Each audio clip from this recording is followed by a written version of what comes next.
good afternoon, good evening, good morning to everyone around the world. I'm Paul Sisler, and this is In the Moment. We had a little schedule disorientation. Cato will not be on today. She will be on next week on the Flow. This week, though, we do have Plamedi. This young man is just brilliant. I mean, you're going to be blown away. I know there's a lot of people out there putting down millennials and Gen Zers and stuff like that because they don't have their shit together. But this young man, he is a whole different story. Not only does he have his shit together, he comprehends and understands things that are going on in this world. I did an interview with him. We had a great discussion in relation to capitalism, socialism, and communism. We talked about a lot of other great things. So not only is he politically wise, he's spiritually wise. And that is why he is on here today. And here is Shadow Fox, our host of the show. Hello, Shadow Fox. How are you doing today? Hello. Oh, it's so great to be with everyone today. And my husband, Lee Two Hawks. Yes. Hello, Lee. How you doing? I'm doing very well, thank you. All right. How's those eyes coming along? I know you had surgery a few weeks back. How are the eyes doing? I can still see. That's all that matters. That's all that matters. You can still see. All right. So, Shadow Fox had introduced me to this bright young man, and I on Twitter Spaces, and I connected up with him. And Shadow Fox, I thank you again for the connection. This young man is just brilliant. Yeah, yeah. I thought you guys would really, you guys are speaking the same philosophy, the same ideas, bringing stuff forward. He had questions, and you were able to answer, and also the other way around. So I thought it was a good mix. Yeah. Definitely. So, without further ado, Plamedi, how you doing, brother? Hello, hello, hello, hello. I'm Hello, hello. honored to be here. Super, super honored to be on this amazing show. Oh, thank you. Thank you. It's an honor to have you here. So, besides politics and current events across the world and spirituality, how about you tell everyone who you are, where you're from, where you're at now, and what inspired you on the path that you are on, this journey that you are just taking on? Beautiful. Okay, so my name is Plamedi, for those who may not know me, and I am a Renaissance man and a practicing shaman. So this journey was a very interesting journey as someone who's born in Congo and now I currently live in Canada. My spiritual journey sounded around when I was 16. Um, a Renaissance man, for those who may not know what a Renaissance man is a multidisciplinary artist. So I think that in the world that we live in currently right now, we live in a world we're told constantly to specialize. Be good at one thing and one thing only. You're only allowed to be smart in one thing and one thing only.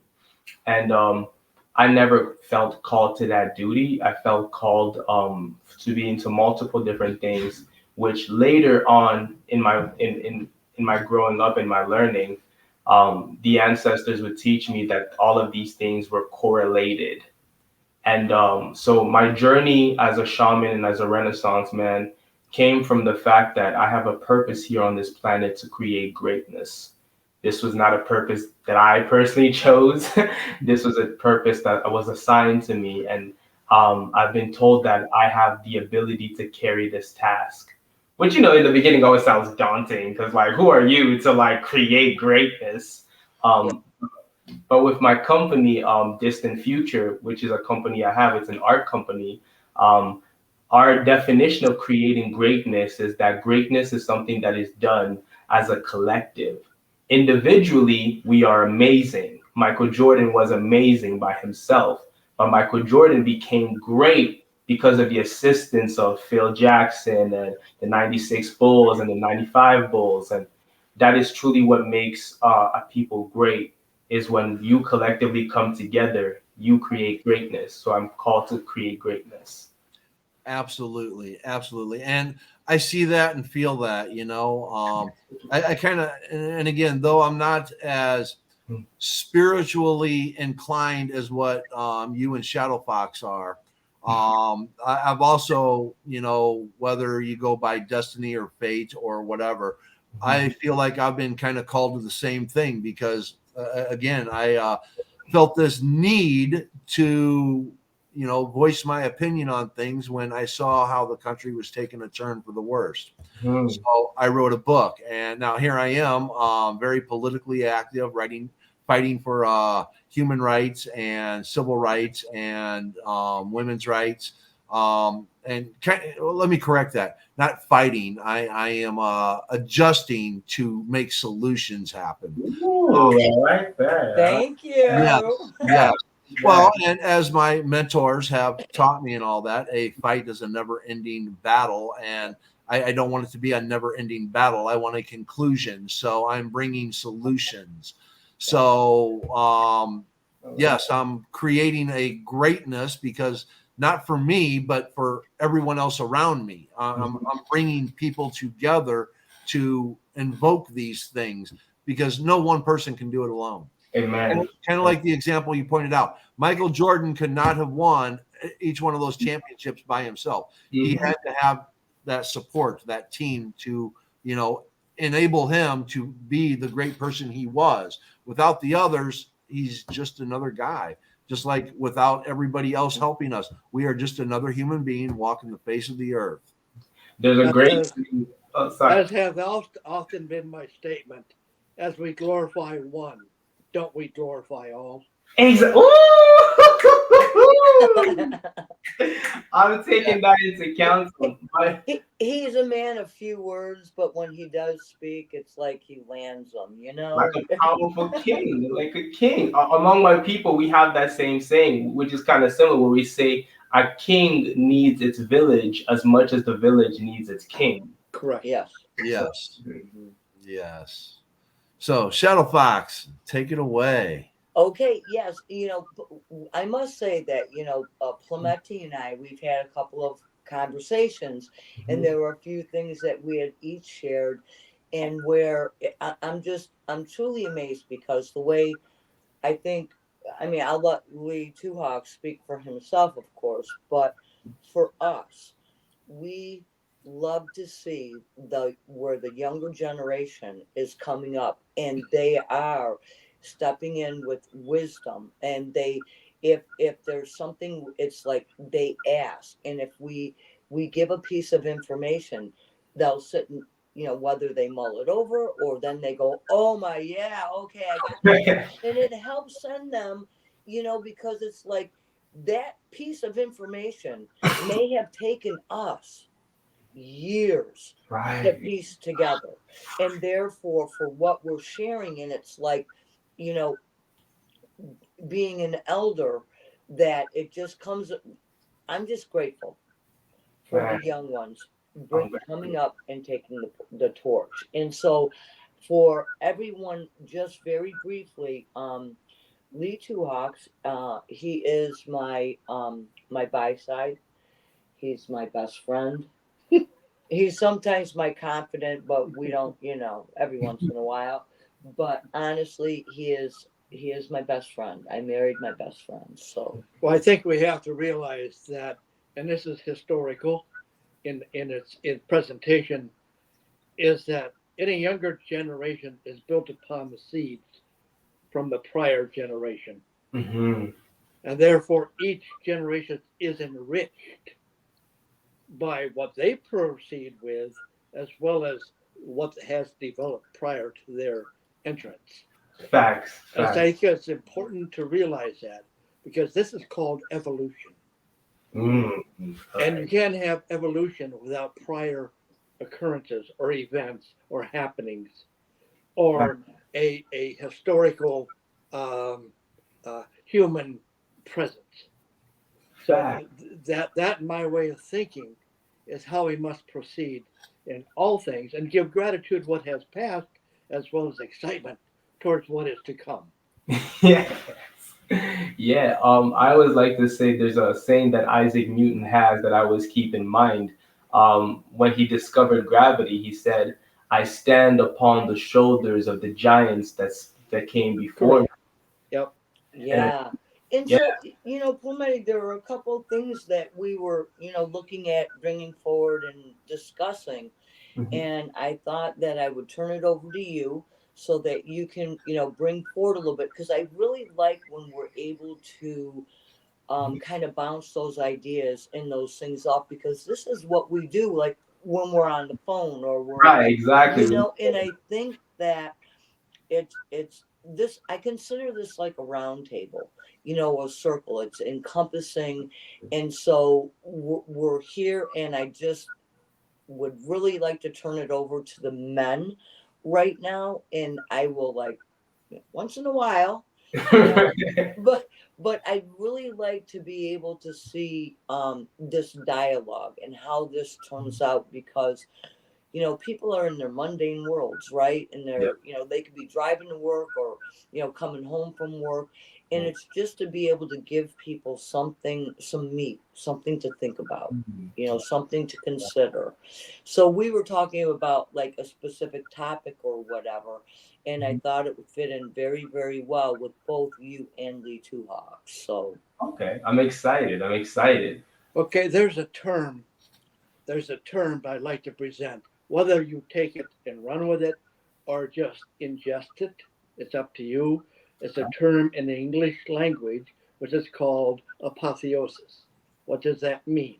Hmm. What apotheosis means is the creation of a human as a god, as a divinity.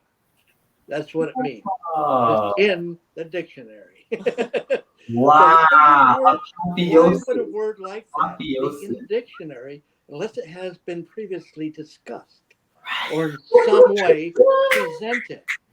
What a beautiful word, apotheosis. Yeah. As we are evolving, there's that word again, Mhm. towards a divinity that with this time we know very little about. Yeah. But we do know that kindness, compassion, sympathy, love are all precepts to that divinity. Facts. 100. That's, how do you feel about that? Oh my God. First and foremost, word of the week, apotheosis. Okay, word of the week for sure. Um, I love that so much because it's so funny. While I was kind of preparing for this day and this event, I learned of this man who was from Congo, whose name was Simon Tioke. I believe it's spelled Toeko, and he was known as the Congolese Jesus.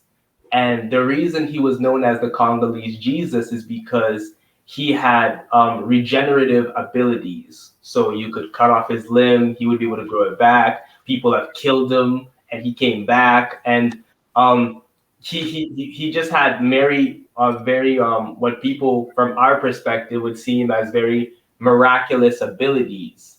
And when people would ask Simone Toke about how he would be able to do these things, he would say that I am moving one with divinity.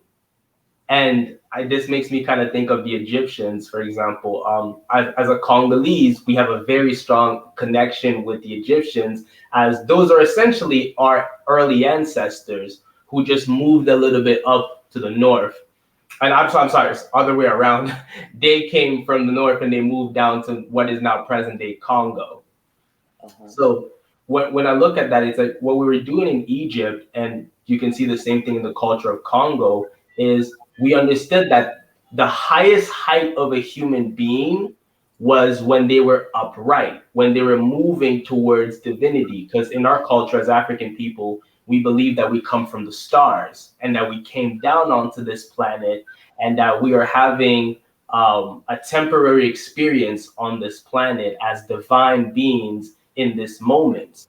And the whole point was to remember that divinity that innately was in you. Dick Gregory, to put it in short, says this point. He says, the whole point is to come here in the same way. The whole point is to leave here in the same way that you came here. And that is what I think that uh,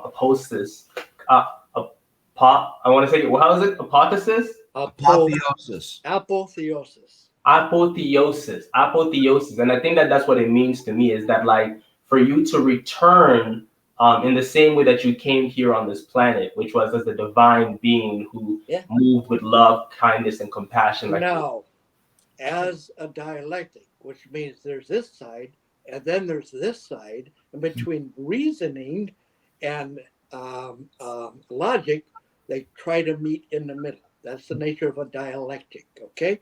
There's another word in the dictionary called proclivity, which means a human natural desire to evil. Wow. Think of that. Yo, I love that. And I love that even more because I was reading the Black Panther comic books a bit, and this is something that me and my friend often talk about, and even me and my friend Mathix talk about often, which your wife knows about. Yes. Is we talk about how in African spirituality, because that's where I'm always kind of going to relate it back to. In African spirituality, our concept of divinity to me was always beautiful because our gods weren't no excuse to nobody who's Christian, but our gods weren't Christian gods, meaning that we didn't have this concept of what I refer to as purity culture, which is like, it's only holy, and you're only holy, and you're only allowed to be holy, and you better always stay here. Our gods were gods of war, of revenge, of justice, and because we understood that to be human and to like my brother says to me, he says, to be righteous is not to walk and say, I am righteous. To be righteous is to be striving for righteousness. It is also to be silent when necessary. Yes. Plamedi, I'd just like to make a mention because, you were, talking about, the some of your roots. Okay. And the one thing that I've recognized after speaking to many people from Africa, within Congo, there are so many different arenas. And what I found, even some of the things in the Celtic, is that the ceremonies that we bring forth, the indigenous, whether you're First Nation or you down in Mexico, the the Hopi, we all have different ceremonies, different things, but they're like, it might be a variation of a different color or something, but the one thing that rings true, that from what I found, is that there's still an honoring for each individual's specific way of doing something. It doesn't mean we jump on board and go, okay, I'm going to do exactly the way you do, but it's that presentation of honoring, of giving honor or giving gratitude. And I think that is when we're looking at the consciousness of how we evolve, consciously, spiritually, just being nice to our fellow human being, the next right. Look how, really, how do we get there? And how do we raise that vibrational energy? How can we help someone who might be listening, even on the recorded version of this, to give them some encouragement, like, hey, life can really fall on us, right? And like really kind of suck us down. But guess what? There are people here that can lend an ear, can just sit and be. So what would you suggest? What kind of things would you First of all, let me say this. Please, I was going to say, Lee, I feel like I'll forget. Little scenario up here, okay? Anyhow, to me, the greatest ceremony that you can conduct is to live life beautifully. The greatest ritual that you can give to that ceremony is the practice of those great attributes of humanity. The beauty, understanding, the perfection of self, the clarification of all things divine. Integrity. You know, just yeah. Yes. You know, having that form of integrity. I Mhm. So think. if one is trying to develop, one may wish to keep in mind, how do I connect? How do I conduct the ceremony of my life? I'm grieving, I'm saddened, I've been beaten, I've been horrified, I've been poor, I've been starving, but how do I still conduct my life as a ceremony of life? That's the thing that people need to question themselves. And it's difficult to do. Believe me, I've been there. I speak from experience. Right. I've been dumpster diving, I know what that Oh, yeah. is. Okay. So I understand fully, but at the same time, Mhm. my desire Mhm. was always first, create no harm. Mm. Second, to live as beautifully as possible. Mm. And that means to treat others as I wish to be treated, Yes. which was wrong of me to think at the time because I hated myself. Yo. So at the same time, okay. Okay, I'm going to jump in on this. All right. I love Lee and his definitions because I have my own definitions. Not of those words. I love those definitions of those words. Yeah. When you look at the apotheosistic person, the human that has become the God, there are steps to achieving that. All right. So I'm going to take it back to basics. All right. Because he also used the word proclivity. Id, when you are born, the id, that is a master. Okay. I want you to think about this. When you are a baby, you scream because you've wet yourself. Somebody comes running and changes that diaper. You don't change it. Somebody else does to that scream. The id, do for me, placate me. Okay. Everything is about me, me, me, me, me, me. That's id. I'm hungry. Ah! You bring the spoon, you feed. Okay. Then you have the superego. Okay. The superego is either going to be the goodness or, as Lee demonstrated, the proclivity, the evil. Mhm. Superego is another master. All right. And that master has everything sorted out, knows what it wants, is either going to be really good or really bad. And then you have ego that's right in the middle. Ego is constantly battling with id and superego. Okay. I see that chocolate candy bar. Id says, I want it now. Superego says, no, you have to eat that salad first.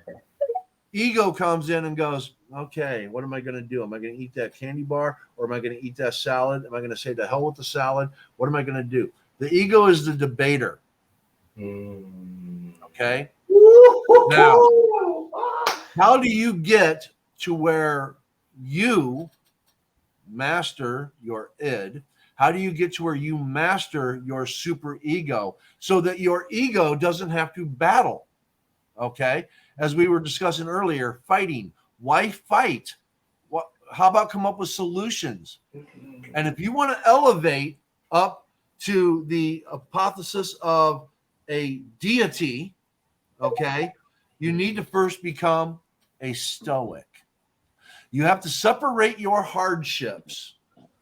You have to separate your pain and your suffering instead of whining about it and complaining about it. Yeah. And look who did this to me, and why did that happen? And that happened because this person did it. No, you have to sit back and go, what could I have done to not be in that situation? What could I have done to have not caused or been a part of or brought upon myself this situation? The Stoic learns from all of these situations. So before you can become an apotheosistic deity, you must first become that Stoic.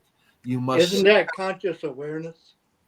What's that? Yeah, in a lot of, yeah, I was gonna say in a lot of ways it is. Conscious awareness. Absolutely. Yep. You must Hey, sit back.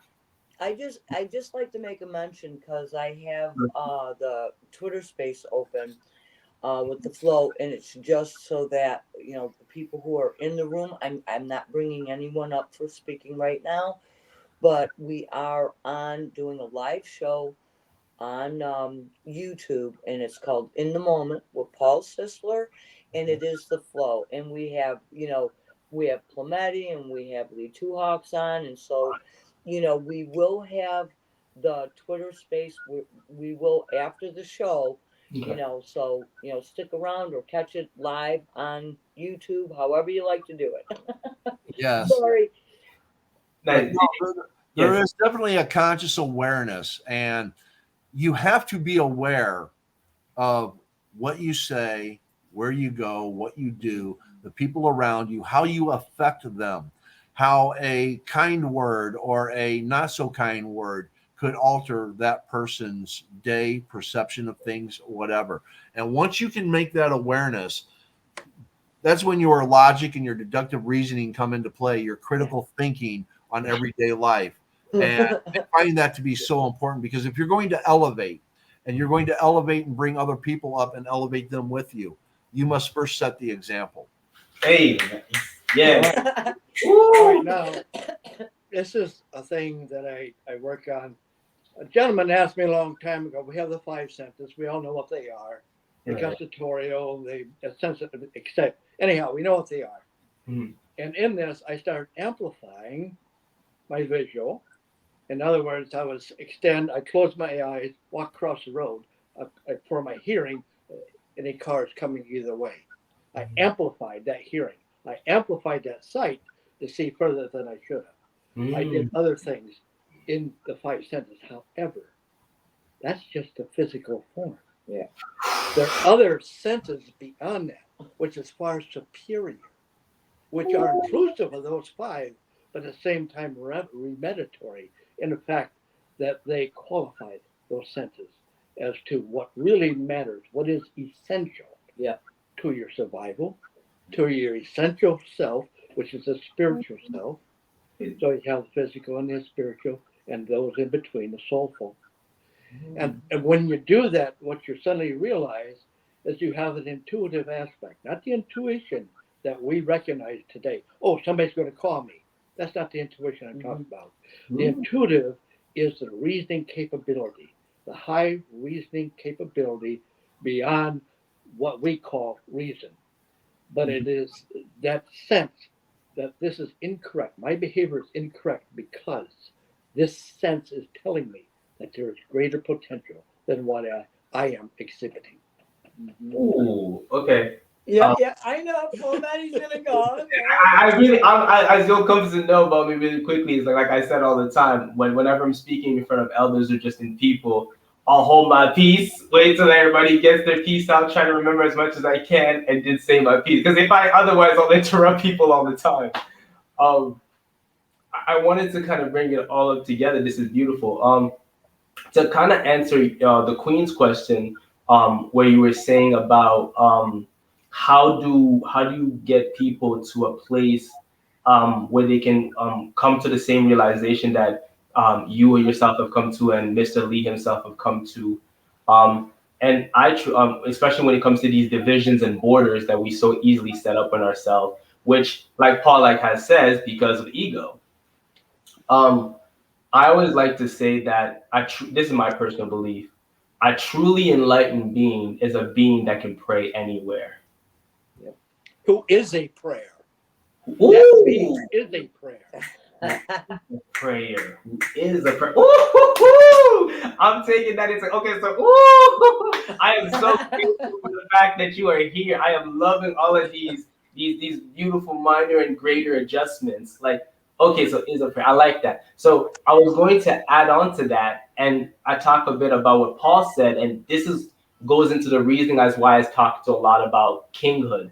Anybody that knows me knows that I talk a lot about kinghood and queenhood and royalty, and I always look at it from an archetypal point of view because I subconsciously came to the same realization that Paul did, that Carl Union came to, which was that you are split in psyche between what I like to call, I call it the grand jury. So you stand as king and you are the ego, the debater, and then your super ego would be what some people may call the higher self or your force of morality, if you could say. And that stands on one corner as one advisor. And then your id, which is the child's part of you, the part of you that is still learning, growing, but is also the part of you that contains all your potential and gifts, is within you. And now your job as king is to be able to hold counsel. Because again, I want to reiterate again, we have forgotten the role of a king. The role of a king is not to be somebody who puts you underneath their boot and go, this is what you're going to do today. That's not what a king is. A king is a representative of the will of his people. That's what a king or a queen is. So my job is to listen to my id, my inner child, hold counsel with them on what they say. It's not like my id's right every time. Sometimes my id's gonna say some stuff and I'm like, you're not right, you're not right. So sometimes my super ego might say something, but it might not be the right positioning for me to implement that yet. Or it might be a moment where it's like, you know what? You are correct, or today you're not correct. In fact, let's listen to the id. That balancing structure is what I refer to as kinghood or queenhood, because you have to be lord of your house before you can go to other people and tell them to clean their house. This is an answer I would have to that. The deified human here on the earth. I don't mean up there, wandering around, doing beautiful things. The deified human is a synthesis. He has synthesized all those elements you just described into one entity, a unity. Yeah. And is able to work from that unity with full force and energy. That is the true, to me, the deified human being. I agree with you. I 100% agree. And I think the Egyptians would agree with you too. Now, I also think that id is more of want, I want, I want. Super ego is more of I need. Yeah. Need. Ego is, oh, I want, but I also need. Oh my goodness, which one? Which one? And I'm going to give you an example. When I moved down here, I needed a vehicle for transportation. And when I went out and I looked at all these different vehicles, I saw a hot rod car that I wanted. Right. I wanted. Oh, the ladies are gonna like this. Oh my goodness. Yeah. Oh, this is a hot rod. Yeah. But I need something that's going to be reliable, get me from point A to point B. I have a lot of things going on, and the ladies aren't the first and foremost importance in my life right now. I have other battles that I've taken on. So wait a minute. Argument. You're talking to women would be a battle for you?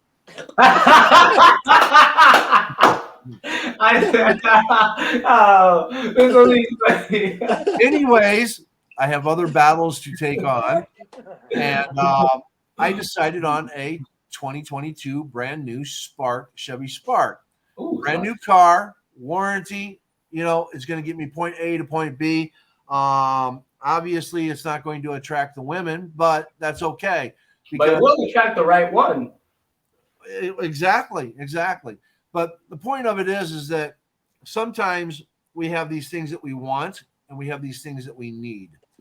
And where ego becomes a problem is that ego is always debating and arguing and trying to figure out which is more important, want or need, want or need, want or need. Okay. When you become the stoic, you don't have that argument with yourself. Because when I was out there looking for cars, I looked at that and I thought to myself, that'd be nice to have maybe someday. I don't need that right now. There was no battle. Right. My battle was which one of these cars are going to be the most efficient, most productive in my life at this moment, and it's going to save me the most money. So I didn't even have an argument with id. And for the most part in my life now, I don't argue with id. So ego is not even an issue. Super ego is pretty much the master of my life. I think it's okay. Really, I'll just say 5 seconds and I'll pass on to you. This is something that I've kind of came to, and again, I'm still such a child, so I'm more in my id than I am in my super ego, even if I wanted to. Like, but one thing that I've kind of came to learn for myself is that the reason why I think there is that balance is because what I've learned is that, and again, I'm a huge lover of Marcus Aurelius. Um, if you if you acquisition too much to your super ego and you don't allow space for your id to actually be able to play. Oh, I love that book. Yes.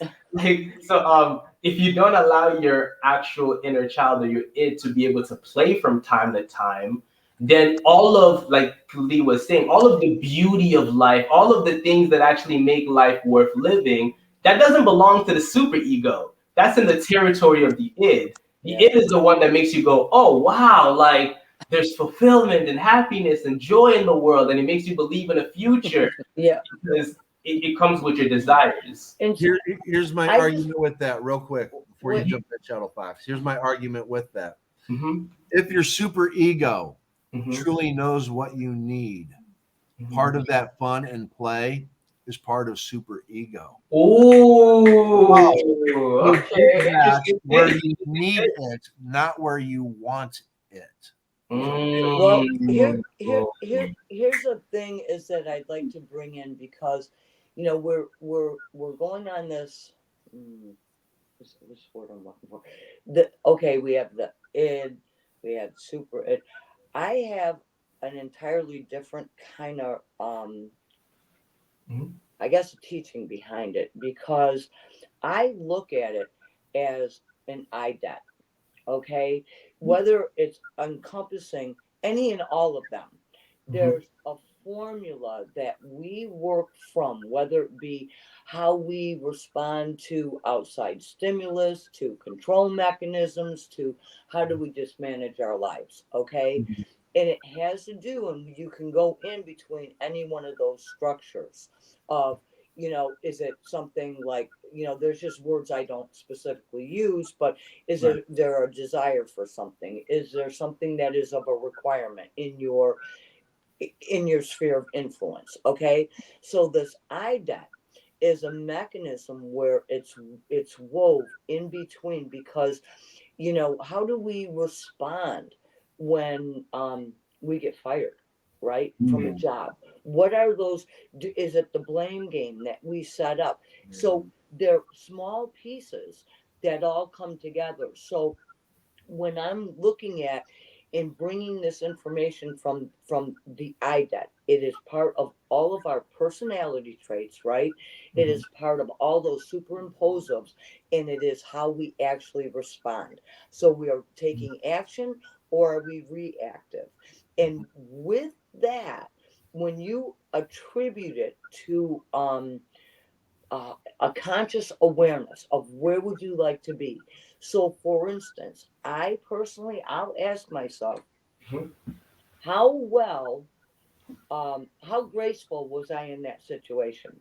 If I'm sitting there and I have my veins bulging and I'm angry and I'm rah, rah, rah, well, Right. how graceful does that look, right? He does do that. That's very true. Oh yeah, oh yeah, oh yeah. Here the earth will roll. Oh, you Okay, should have been here an hour ago. well, yeah, exactly. Oh yes. So Lee! so when we are describing and really trying to section all these little things off, there really is a big hole. It's Mm. encompassing, and that's what I call that part of the I debt. So is it a debt?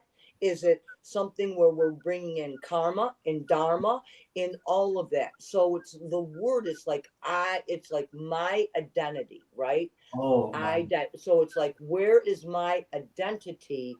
And this is what I bring forward with that. I'm just saying, it's just like a word. It's encompassing of all, but Mhm. when stated, it's like, oh yeah, here's the egg.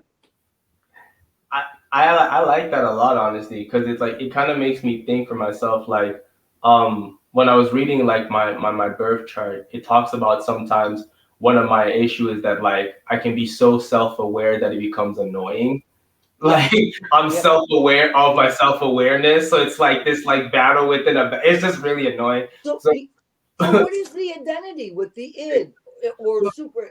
You know, I was gonna say that this and that, and maybe Mr. Lee, you can add on to it. Is this goes back to my whole thing about being a Renaissance man again? Is that I Yep. think that in the society that we live, in the cultures that we've created for ourselves, we've created this custom of like you are one thing and one thing only, and you're only allowed to change into one other thing. Like you can only be that one thing.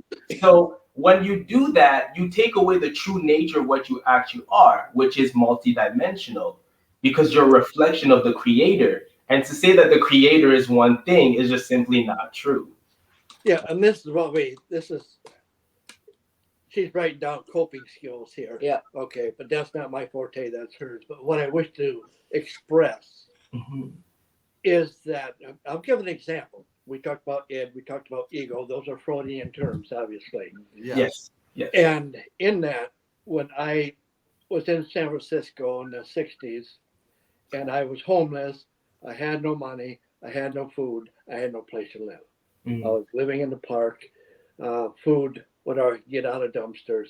So Yeah. at one time I was so hungry, I went to, there's a Playboy mansion there in San Francisco. And I thought, well, I'm gonna hit somebody over the head and take their wallet. Mm. I couldn't do it. No matter how much I was starving, no matter how much ill effect I had towards humanity at that time. Yeah. I could not create that harm to somebody else for my own survival. Yeah. What is that? Actually, let me ask you that a real question because I think I kind of have the opposite story of yours, where it's like I too also went through homelessness and I grew up in a very kind of like background neighborhood. And it's like in I don't want to call it my world anymore because I'm not in that world. Yeah. Yep. But when I used to be in that world, it's very kill or be killed. Like you have to always make sure that you're imposing and make sure that people understand that like the threat of violence always has to be, even among your friend circles, that threat of violence always has to be there to make sure that everybody understands like how this goes. And that type of mentality resorted to me like doing a lot of things that only and only when I would wake up, I would start to regret the way I Uh-huh. treated women, what I did to how many families I ruined, like just so many things that I just thought was culture. I just thought was like this is what we do. This is what me and my people do. This is how we move. So Mhm. I love that you said that. Like, it does make me wonder, like, what is that thing that eventually like makes you shine a light upon the darkness and go, hey, man, like you're more than just this thing Just that. remember, your best friend is your enemy. Mm. Yeah.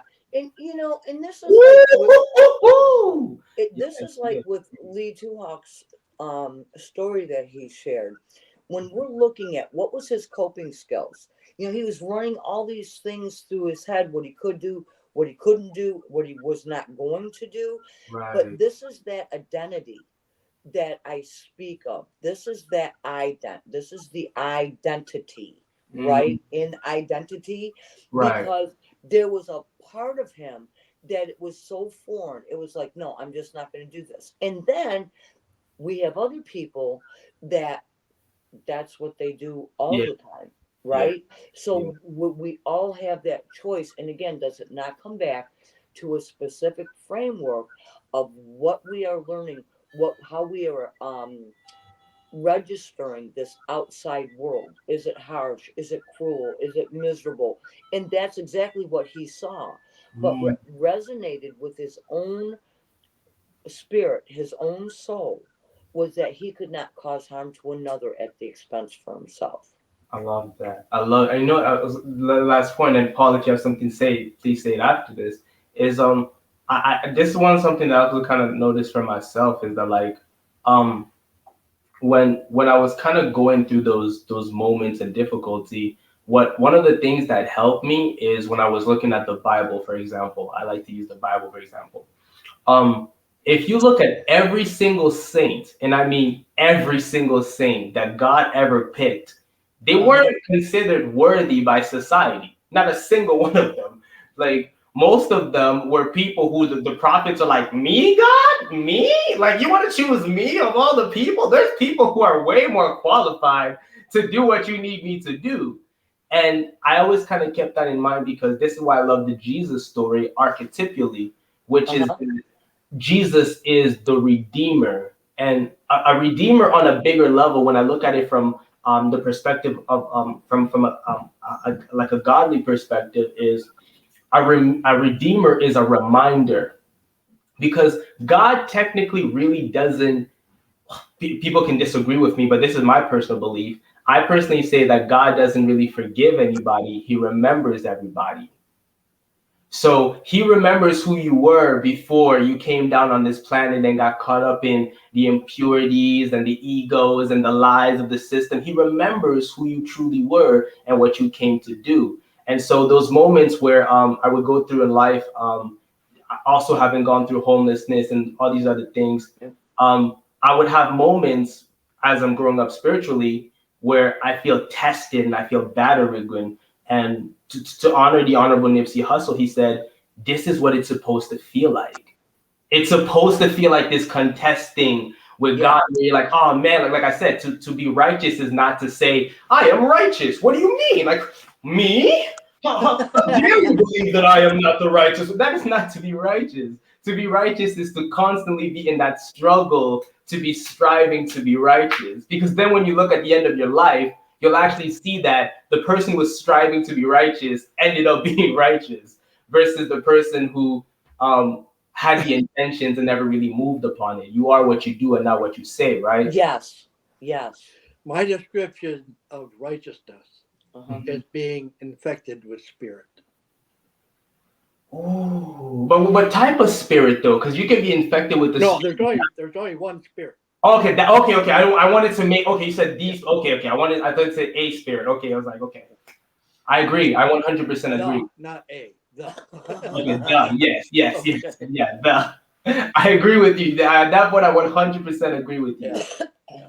Now, of course, I'm the guy that doesn't believe in a creator of all things. So I'm going to go back to what Lee was saying. Why didn't he hit that person over the head?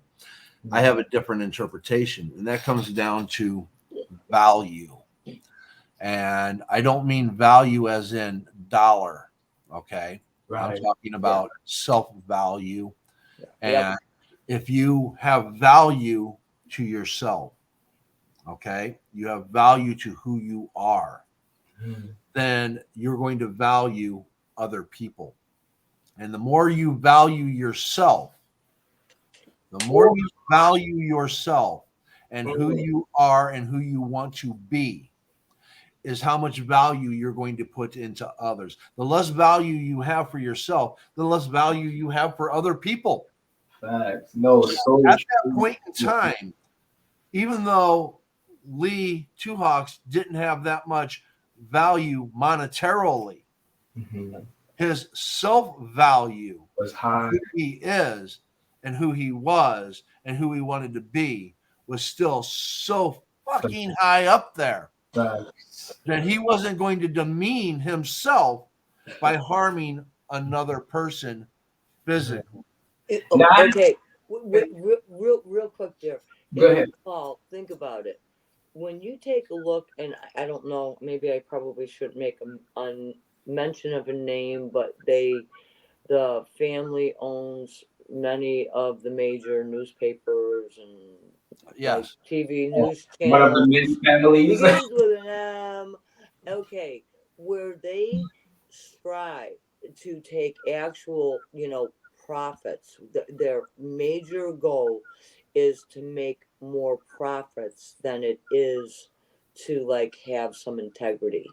You know, I mean, I'm saying things a little bit different, so there's no plagiarism anywhere across the board. But when you really think about it, um, people who step into that and that is their only goal, it is like the attainment of that unrelenting, picture of dead presidents for their the greenbacks in the United States. Okay, when the focus is solely based upon that attaining of that.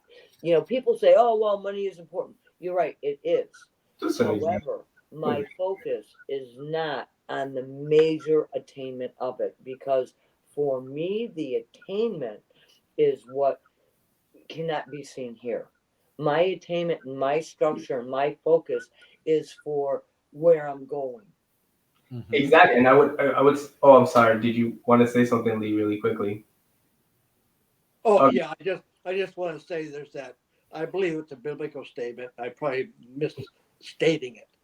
What good does it do for a man to gain the world and profit not his soul? Bob Marley said this. Yes, exactly. Yes. Who said it?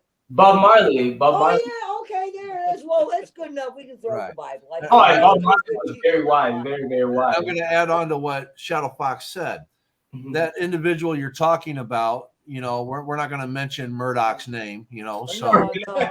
But I'm glad that you're good. No, I'm with you, my brother. He has no value. He has no self-value because he doesn't value the lives of other people and who he harms in the way. Right. Not even his children. He gets his children to fight, right? Like, and though he may have monetary value, that's the only value he has. He has monetary. He has no self-value, which means he doesn't even respect himself. He's to a point to where his value of human beings is nothing more than a usefulness to make money. So because the only value he has is the monetary value in life. He doesn't have a spiritual value of self. I gotta laugh because I'm wondering, that gentleman that you were speaking of, if he was in the same situation where Lee Two Hawks was, do you think he would have grabbed the bottle? Absolutely. He would have bought two. He would have taken another person's life for someone else's wallet. Yes. I hate to say, let me say this. Yeah, go ahead. Plamedi. I wrote down, she had a note on her desk. I wrote down definition of a certain word for her to use, whatever she was doing, probably for her book. It's called solipsism. And the theory that the self can be aware of nothing but its own experiences. Nothing is real or exists but the self. And that's what we have. That's what we were speaking of. I love that so much because it kind of goes into like the whole we talk a lot nowadays among millennials. We talk about what we call the internet echo chamber, which is that like you can set up your algorithm to essentially only show you what you want to see, so that any other perspective doesn't come along the way. I did also kind of want to add to the point that you talked about self-value. Back when I used to dibble and dabble in the streets, which I used to sell drugs. It was a thing that I used to do. And didn't I buy from you? No, you probably honestly, I probably, we probably could have found each other along the way. I made a lot of trips. We're joking, guys. Yeah, of course. I'm no longer in that life. I'm fully legal. But hey, no, Paul would be the one with the handcuffs coming after our butt. We'd break her a deal, Paul. It's okay. I know people on your side. I've been clean since April 3rd, 1993. Prior to that, I probably did everything that was available. So we would have been great friends.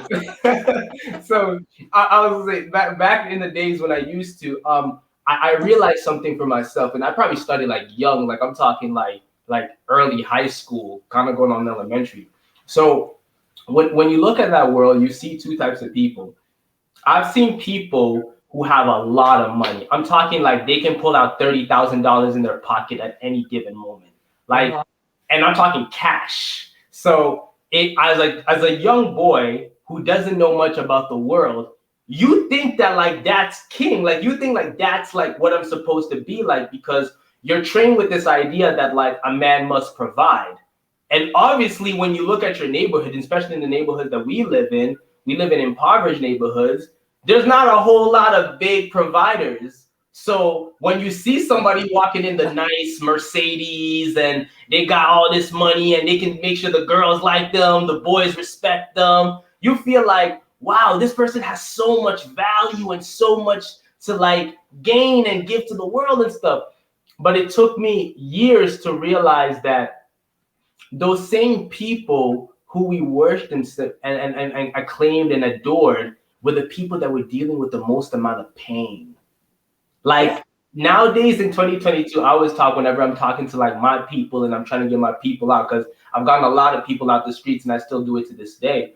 I always tell them, I tell them two things. I say, one, I pray you live long enough to regret your mistakes, because you got to live long enough to even regret them.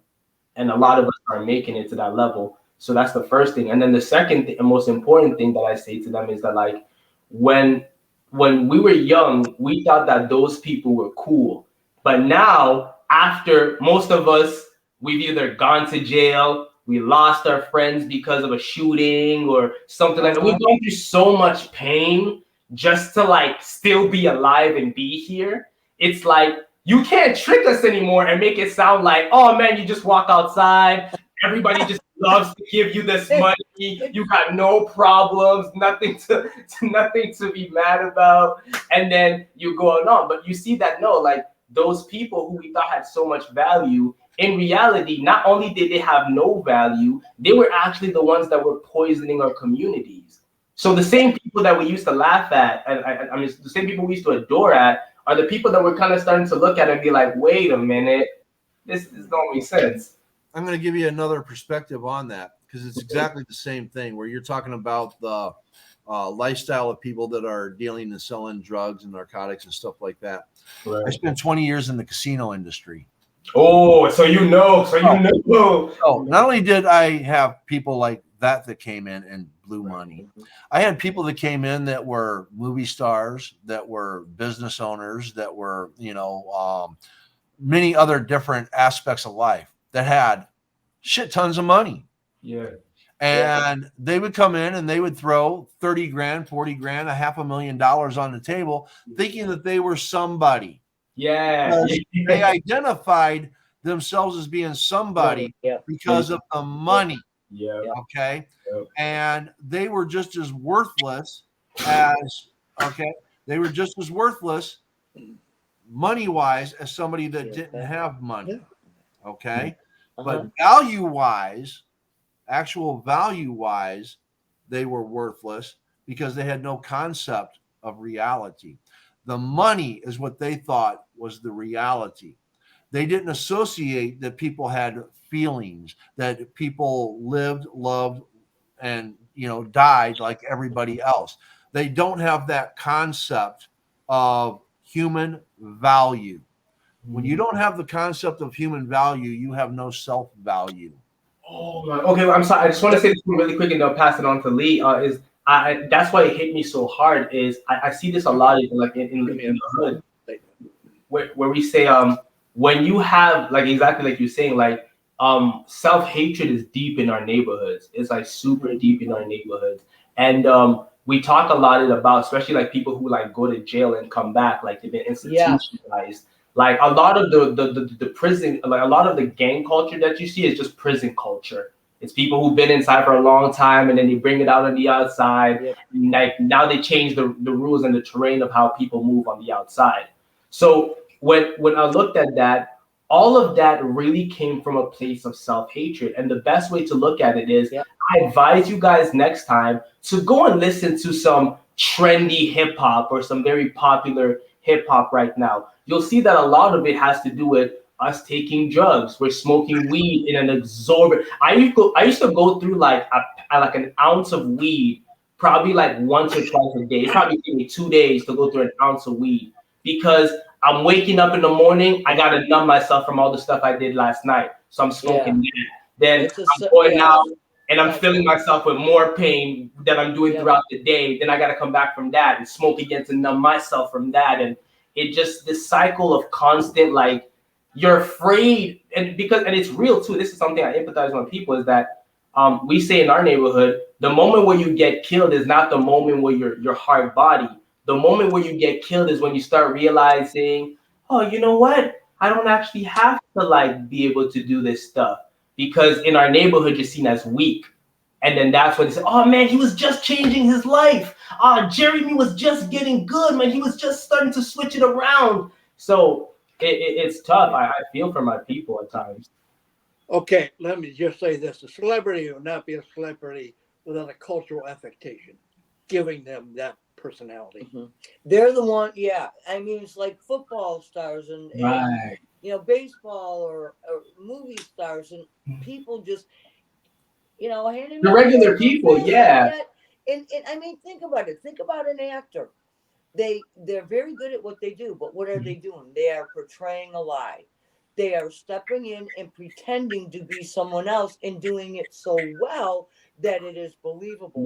But Right. then when you have authentic people like right here, okay, Yeah. you're listening to them, and it's like, wow. So where is the value being placed in society for that? For entertainment gets all the bucks, Yeah. but yet that for our own evolutionary process as a species, Mm. whoa. Like seriously, just consider it. I'm just putting it out there, planting the seeds. I But like I that. would like to make a mention because I know Paul's getting ready. We're going to start winding down here, and I would invite anyone. Bless Bless you. you, bless you, Bless and your ears. bless you. The hell with you. I've You stop. already been there. It's A actually pretty little great. both, I met right? the owner. Hey, I warn everybody when Lee Two Hawks is in the room, you never know what's coming out. It's like okay. That's a great shaman. I just would like to make a mention that if there's anyone that's been listening on YouTube, on Twitter Spaces, we have it open. You're welcome to come in and speak. It's getting, people are starting to really come in right now. So, yeah, we like to see you over on the other side, and we consider it, after hours. You never can tell. If Lee Two Hawks is here, you really can never tell. Yeah. I wanted to add on to the whole value aspect. Please. What people don't realize is that they are in control of their own self-value. Yes. Okay. When you allow everyone else to continue to poison you, you start to lose hope. You start to lose all these thoughts and processes that you have what life is supposed to be. You start taking away from your own value when you continue to believe in the poisoning. You're in control of that, though, because you allow yourself to listen to it. You allow yourself to accept it. If you discontinue to accept the poison as the reality, and you Right. start looking at yourself and you give yourself value, and you can say, okay, this is not where I want to end up. This isn't where I want to go. And this isn't what I want to be. Now, granted, I would love to have that money. I would love to have that house. I would love to have that boat. But what am I going to do to get that? Am I willing to hurt somebody else? Am I willing to step on somebody else? Am I willing to backstab somebody else? Because if you're willing to do all of those things, you're taking down your own self-value as a human being. Now, you control that. You are in a position to where you can hurt somebody to get that step up. You get to make that choice of self-value. Am I a good person or am I a bad person? Wait, can I ask you a question, Paul? Yeah. I want to ask you a question because this is genuinely for myself. And then again, I always think of like myself and my people and so many people around the world where it's like one of the biggest reasons why it's hard for people to do that is because from ever since a child, especially when I look at like African children, we've been taught this idea of like the authority figure, like your parents are always right. The child just shuts up and listen. Your opinion doesn't matter. You don't pay rent. You don't contribute to groceries. So you don't really get to do anything but just be grateful for the fact that we brought you onto this planet. So when you grow up with that for years and years and years, it's very hard for you to then want to grow up and have the Yeah. ability to actually stand up and go, this is what because you've never practiced that before. You've never gotten accustomed to actually being able to be allowed to say no. You've been told that your no doesn't mean anything. Correct. Yeah. Kind of how do you like work on that? How do you learn to stand up for yourself? Well, Well- first of all, you have to get past the point of feeling important because of the money that you have or the position that you have or Right. something of that nature. When we are negated in a poverty situation, we don't feel important. Everybody's passing it by. No. Everybody's just going, yeah, okay, Yeah. here's a penny. Thank Yeah. you. Okay, wonderful drum. Oh yeah, thank you. Mm-hmm. So it's a matter Exactly. of feeling important. When I meditate or when I do pipe, the Indian way of praying, Mhm. I do it globally. I cannot do it for myself. I cannot be a pipe carrier and do it for myself. Yeah. Unless it's a very private ceremony. I have to do it for the globe. Yeah. For the beneficence and the beauty and the greatness of the humanity we can truly become. I like that. I'm taking that into counsel with me for sure. You know what? I enjoy from you, Plamedi. Honestly, it's like when somebody makes a point or something that's resonating with you, you gotta think, I like how you. yeah.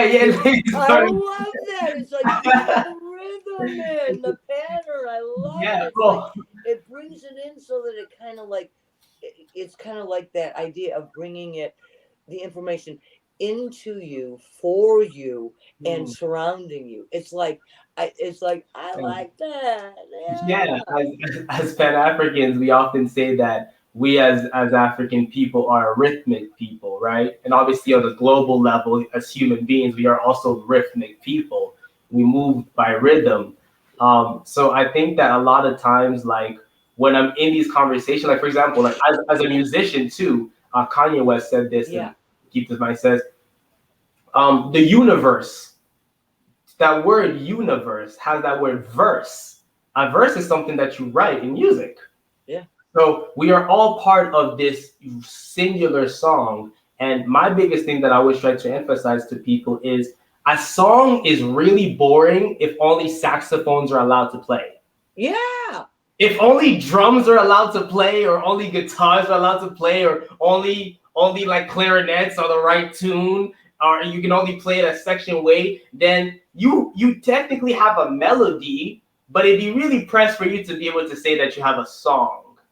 Right. But we all are individually a song. And when we come together, we harmonize. And then that becomes the beauty. That becomes the sound that goes out into the universe. Oh, look at this little place over here. Shit, man.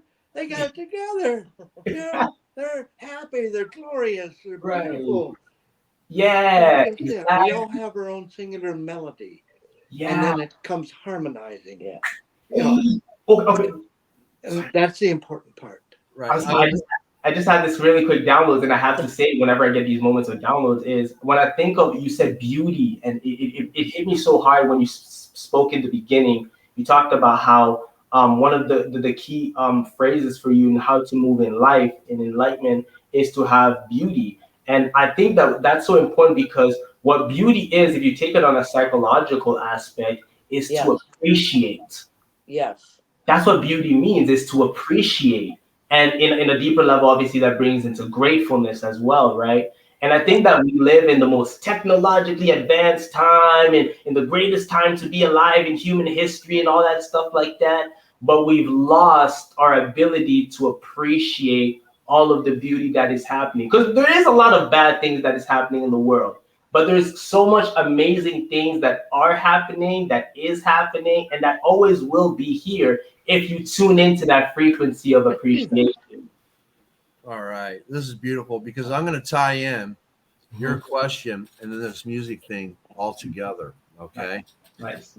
Now, you initially asked, you grow up, you're told, sit down, shut up. You're a child. You only speak when spoken to.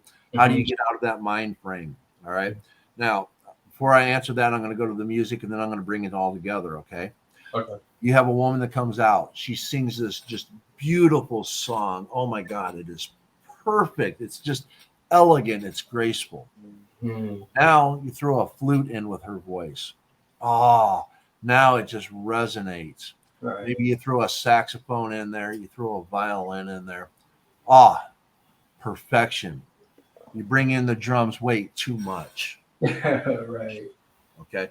Certain things have, like Lee was saying, it's their own song, and you only need so much for it to resonate because it's an individual song.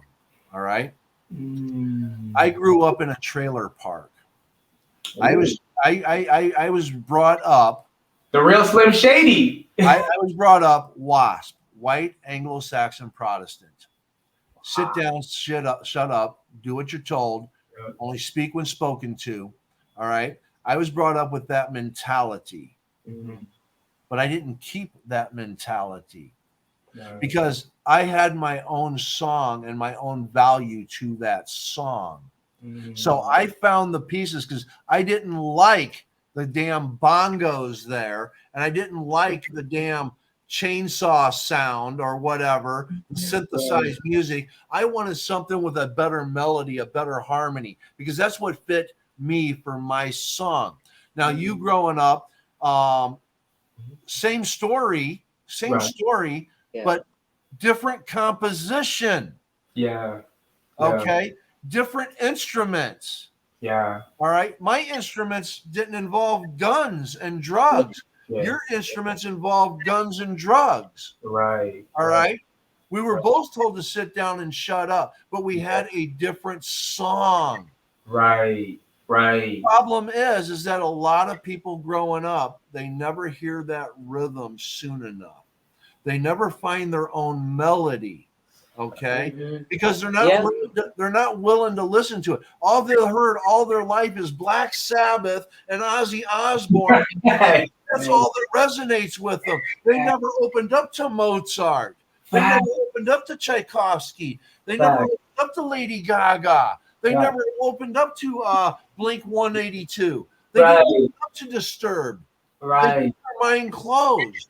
If you keep your mind closed, you're never going to grow. So, how do you get out of that situation? You have to open up your mind. And it is up to people like us, the people that are right here, right now, to put that out there to give other people another song to listen to so that they know that there's another rhythm so that they can find which melody they belong to. As difficult it may be to understand or accept, in our deepest grief, our deepest sorrow, or deepest circumstances and events that are tremendous, is that we are not alone. Never, ever, ever.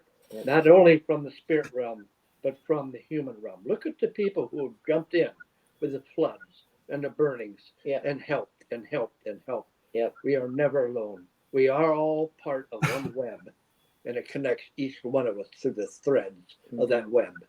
Yes. And you know, Paul, I know you're gonna get ready to start closing this down because I know we're coming up soon. I don't know hour. I don't know where we are on that. But We've gone we're over, but that's probably okay. over. It's a great conversation. Yeah. And Plamedi, I just have to say thank you very, very much. I know because Lee Two Hawks is going to have to be departing here in a minute, and I just really would like to say thank you for, you know, coming in and having a very stimulating conversation all the way around. And I just thought I'd kind of, for the most part, sit back and watch the boys play. No, now, Plamedi, I have to tell you, okay, because you're always doing this, all right, flipping your hair. Right. If I let my hair down, I could do that too. I gotta tie my hair. You're absolutely right. I'm trying to find a way because it's like when I stop my hair sometimes it like restricts my energy. So I'm like trying to find balance. Well, see, the indigenous peoples, at least in this country, the reason they grew the hair long because they believed that they received energy from the sun. Yes. And it made them greater warriors. Yes, exactly. Yes. Not only warriors to fight, but warriors in life. Of the to support, to be part of the community.